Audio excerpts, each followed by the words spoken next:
Vous écoutez Inky et Pete se livrent, le podcast lecture qui donne vie et voix aux premiers mots d'un livre et vous donne envie de découvrir les suivants. Ou pas. En ce moment c'est l'été, et je vous emmène en voyage au cœur de l'imaginaire grâce aux éditions 1115, agence de voyage littéraire, et plus particulièrement grâce à leur collection de nouvelles, la collection Chronopage. Pour ce voyage, je vous propose de rendre visite à un psychiatre spécialisé en super-héros, avec les premiers mots de Le Gardien Blanc, écrit par Norman Django.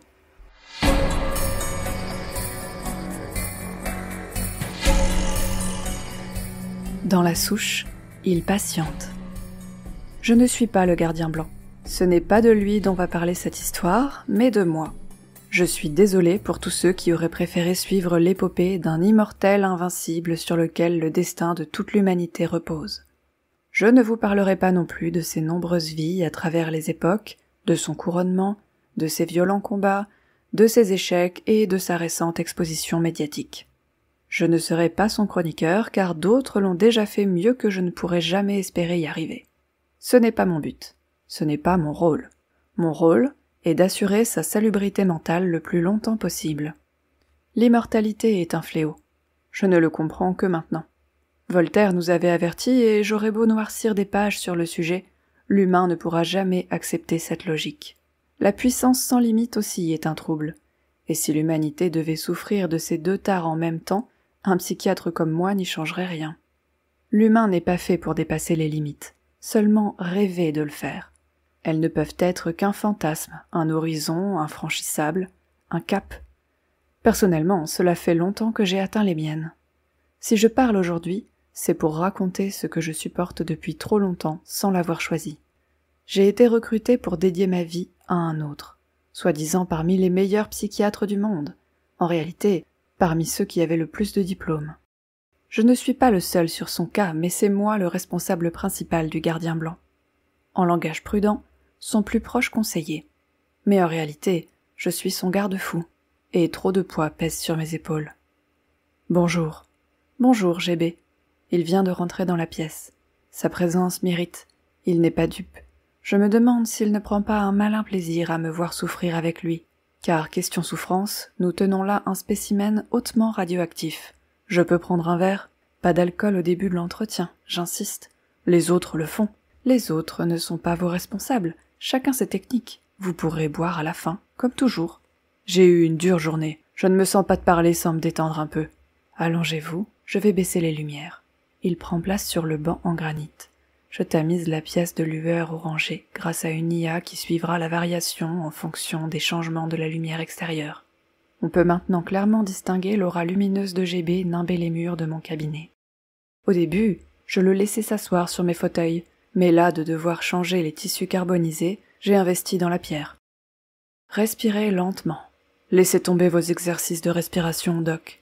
Je déteste quand il m'appelle comme ça. Je lui ai demandé maintes fois de ne pas le faire, mais il insiste. Il aime. Ça le rassure, soi-disant. M'est avis qu'il désire m'emporter dans ses propres abysses de solitude. Bien. Alors je suis prêt à écouter votre journée. Moi pas. J'ai soif, Doc. Très soif. Ça me rend irritable. Vous savez que je pourrais détruire ce cabinet en un mouvement de la main? C'est une menace? Non. Mais cette pensée me rend fou. Je réponds de manière machinale, depuis trop longtemps, sachant pertinemment quelle sera la chute de cette discussion. Pourquoi? La morale m'obsède. Je sais que l'humanité en a eu besoin comme premier rempart des faibles contre les forts.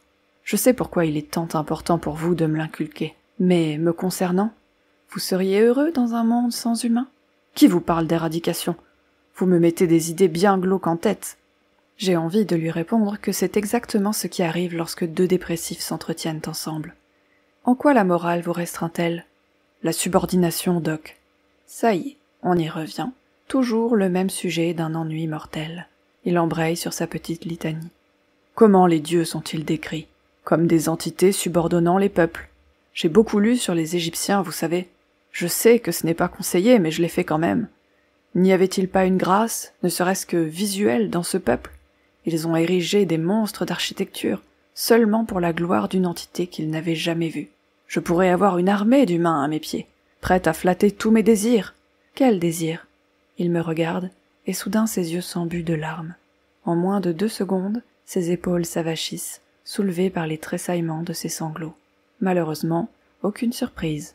Je le connais par cœur. Et c'est là tout le problème. Nous sommes en perdition tous les deux. Il n'a plus aucun désir, même pas celui d'être un dieu tyrannique. Et moi, je n'ai plus aucun espoir d'être intellectuellement stimulé par mon métier. Nous sommes dans une impasse à taille mondiale. Doc, je suis désolé. C'est ok. Vous auriez de l'eau? Oui, bien sûr. Je me lève en direction de la fenêtre. Je me baisse pour accéder au petit meuble en dessous et en sors une carafe d'eau automatiquement remplie et refroidie. Au loin, mon regard se perd un instant sur la masse grouillante. Combien d'entre eux se doutent qu'ils vivent avec l'équivalent d'une géante naine prête à exploser juste au-dessus de leur tête? Je peux voir un drapeau blanc et noir flotter d'une fenêtre, le symbole de GB. La gloire, il l'a déjà. De trop nombreux fans prêts à tout pour lui, des groupes et des sectes le vénérant comme un dieu. Il lui suffirait de se poser au milieu d'eux et de se laisser guider, mais sa dépression est trop grande pour cela. Doc, vous allez toujours dans votre souche? Non, Doc, c'est terminé tout ça. Elle a fini par pourrir. Trouvez-en une autre, pour qu'elle pourrisse à nouveau. Je m'approche de lui et lui tends un verre d'eau.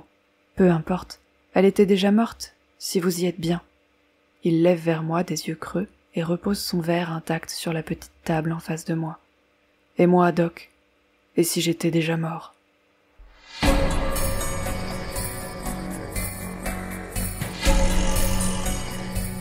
Merci de m'avoir écouté jusqu'au bout.